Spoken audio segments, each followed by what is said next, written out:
What's good, YouTube? It's Nas, and we back with another video. Road to 400 subscribers, of course. And in today's video, I was just thinking about Gordon Hayward, and I was just thinking about how I'm not gonna let y'all forget Gordon Hayward. And Gordon Hayward retired last year, his last season on he played the last season with the Thunder, which is crazy because they were supposed to win 2 seasons ago, and now that they won the championship last season, Gordon's not on the roster, and that would have been an opportunity for Gordon Hayward to get a ring. But Utah Jazz Gordon Hayward, sorry about it, but Utah Jazz Gordon Hayward was a bucket, and he was on par to be a perennial all-star before obviously he broke his leg in Boston. Like, his career was just starting to take off right after Utah. He had his best season before he left Utah, where he averaged 22 points, 5.5 rebounds, and 3.5 assists, and he would go to the Celtics, my bad. In his first game, they looked good. Like, Boston was clicking. He did have 2 points in that game, played 5 minutes, but I don't know, bro. It's just something about Gordon Hayward's game that he was just so shifty. He was just, the way he moved at 6'8", it was like you could model your game after Gordon Hayward. Like, he got to his spots, he had the mid-range, he had the three-pointer, he had the sneaky athleticism because he could go obviously up there to the rim and go punch it on you. And I don't know, I feel like Gordon Hayward is going to be a forgotten name for obviously one of those all-stars that you say, like, Dad, who is Gordon Hayward? And you just be like, man, Gordon Hayward would have been nice if that nigga never broke his leg. And to this day, like, I cannot see that injury.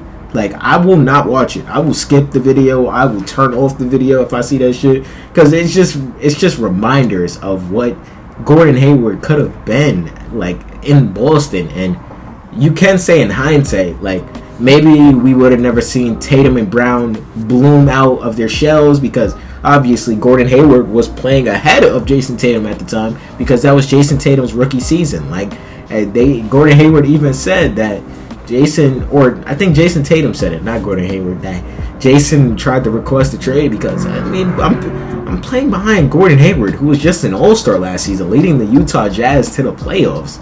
I'm not going to get any burn in the starting lineup so I can develop. So why would they draft me?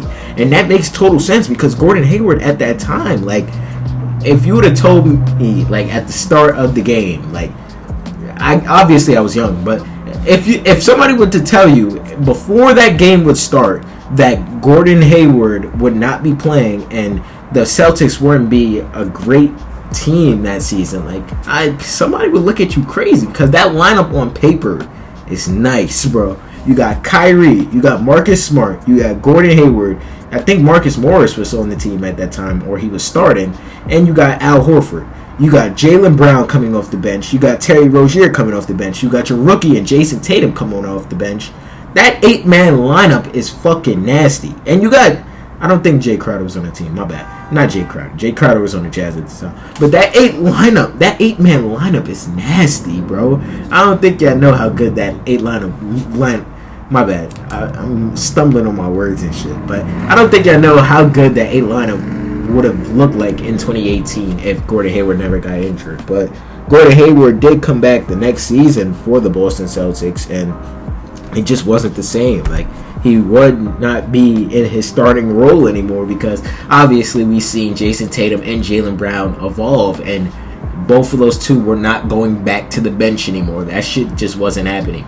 If you're going to start one, or you're going to start both. And we obviously know what those two look like now, but this is a Gordon Hayward video, so let's just get into his career. In the 2010-2011 season, Gordon averaged 5.5 points, 2 rebounds, and 1.5 assists. In his second season, in the 2011-2012 season, he averaged 12 points, 3.5 rebounds, and 3 assists. In the 2012-2013 season, he averaged 14 points, 3 rebounds, and 3 assists. In the 13-14 season, he averaged 16 points, 5.5 rebounds, and 5 assists. This was his first season becoming an actual starter, so him getting starter minutes on the Utah Jazz, which wasn't a good team at that moment, because obviously with the departure of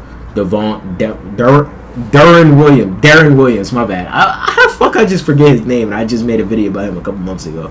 And Carlos Boozer, like, the team was on a rebuilding phase, and they were looking for Gordon to step up, and Gordon I'm pretty sure nobody expected Gordon to be like that. He showed flashes, yes, but I don't think they expected him to bloom out to be this all-star level player. But obviously he did, and he became obviously what we know, or we knew what would happen in the 2014-15 season. Gordon averaged 19 points, 5 rebounds, and 3 assists. This is when he was starting to make a name for himself. In the 2015-16 season, he averaged 19 points, 5 rebounds, and 3.5 assists. And they were about to make the playoffs this season too, if it wasn't for, I don't think y'all know, but Kobe's 60-point game really knocked out the Utah Jazz. Like, that's why I could call that game like legendary, because what Kobe did to knock out the Jazz, who the Jazz were playing every rate for to squeeze their way in the playoffs, and then you just got Kobe on his last night of his NBA season scoring 60 and losing. Like, if I was the Utah Jazz in that moment, or if I was Gordon Hayward, I would be fucking pissed. I'd be sad. I just lost my season to a guy that's not gonna even be playing next year, bro. And he just went nut while doing it. Well, it's not like he had a official 60-point game. Like, Kobe shot 50 shots that game, but I don't know. But in the next season, in the 2016-2017 season, his last season playing for Utah, he averaged 22 points, 5.5 rebounds, and 3.5 assists. Like, that just sucks to me, bro, because that's the last time we've actually seen prime Gordon Hayward, and what he was doing was nice. Like, he was an all-star in 2017. That's his only all-star appearance. That's crazy to me, because you look at the highlights, you look what he was doing, and if you could just take a flashback and remind yourselves what Gordon Hayward looked like at that time, like, he was a whole different player. He was a top 5 small forward in the league, and there was no debating that. He was underrated in the league, and there was no debating that. It's just, I don't know, bro. I guess the domino effect of Gordon Hayward showed the upward trajectory of the Celtics, but it just sucks for Gordon Hayward, because we only got basically one season of seeing peak Gordon Hayward and seeing what he was actually capable of leading a team, or obviously going to play with Kyrie Irving, Al Horford, and that great Celtics team. He would have potentially went out there and won a ring if he never got injured. Remember, that Celtics team, that young Celtics team, took the 2018 Cavs. Yes, they were bad, but they took LeBron James to Game 7. Like, they were up 3-2 if LeBron never turned on 2018 LeBron mode, Superman mode.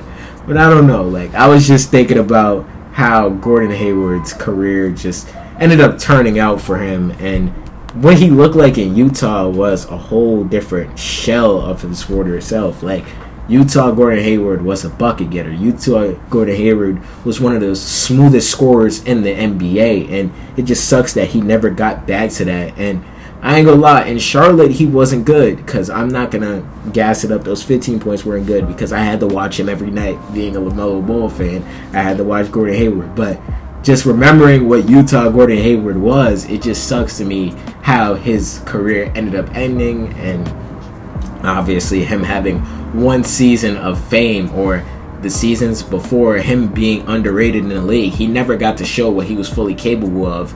And I'm just here to remind y'all of Gordon Hayward. But I want to know, how did y'all feel about Gordon Hayward? How did y'all feel about Utah Jazz Gordon Hayward? And let me know, like, do y'all remember Gordon Hayward? I know he just retired last season, but I hope y'all never forget him. Subscribe. I hope you enjoyed. What's good, y'all? If y'all made it to the end of the video, I hope you guys enjoyed this video. And the channel icon's right here on the right, and there's a video on the left. Click one of them holes if you didn't watch it already, and subscribe. Help the channel grow, and I appreciate you.